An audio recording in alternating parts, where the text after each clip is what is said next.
And welcome everyone to another episode of Faith Fitness. Today I'm going to show you how to do a stationary lunge.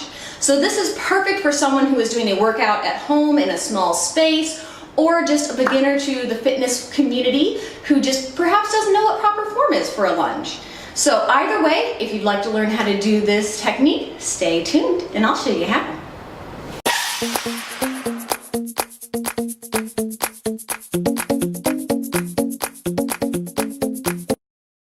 Thank you so much for tuning in today, everyone.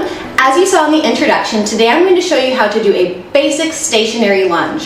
So this exercise will not actually have you be moving across the floor. You'll be completely stationary in one location.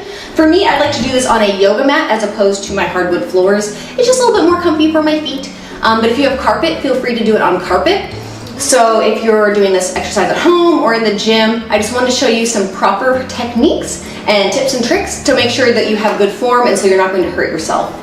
Again, this is perfect for someone who is a beginner to fitness. A lot of times I see lunges done improperly, and so this will hopefully help you advance more on your journey and decrease your chances of getting hurt or experiencing any kind of joint pain in the future. So let's go ahead and start with our left leg in front on our yoga mat, our right leg in back, and a couple things you want to think about when we're in this position. The first is that for whatever leg is in front, we want all the weight to be on our heel.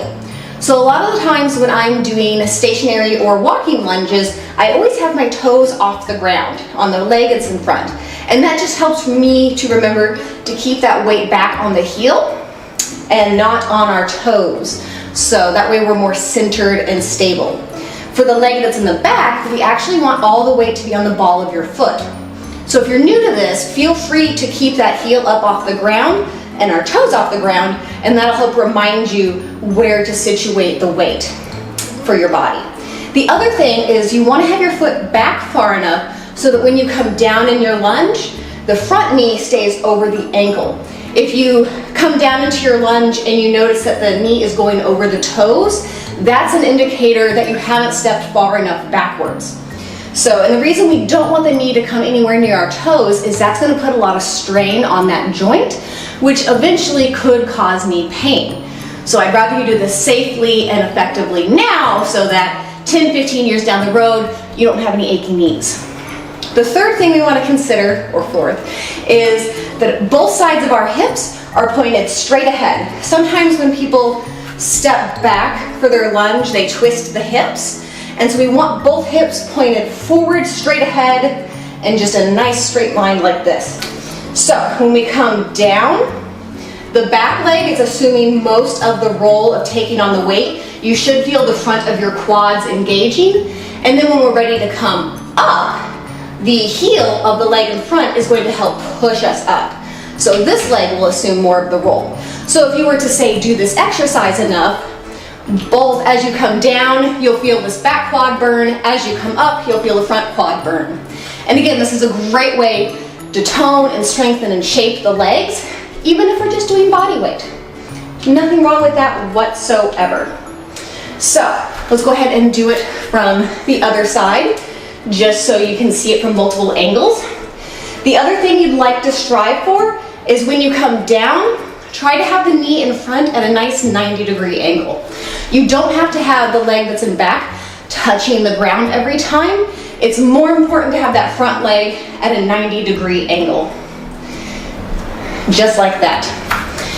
And eventually, when body weight becomes easy for you, you can grab weights and either hold a weight kind of like you would for a goblet squat as you come down, or you can have two dumbbells on the side that you hold and use through the exercise just to make it a little bit more intense. If you have any questions, please leave them in the comments down below. Otherwise, I will see you next week for another Faith Fitness video. So until then, bye guys!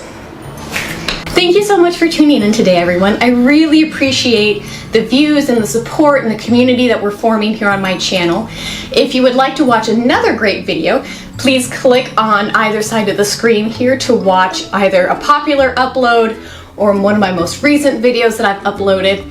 And as always, if you have questions, please leave them in the comments down below of any video. I check this channel very often and try to stay up to date on everything. And if you're new to this channel, please hit that like and subscribe button so you can stay up to date on all of my new content. So again, thank you so much for watching. It's been a pleasure getting to know all of you, and I hope to interact with more of you in the future. Until then, bye guys.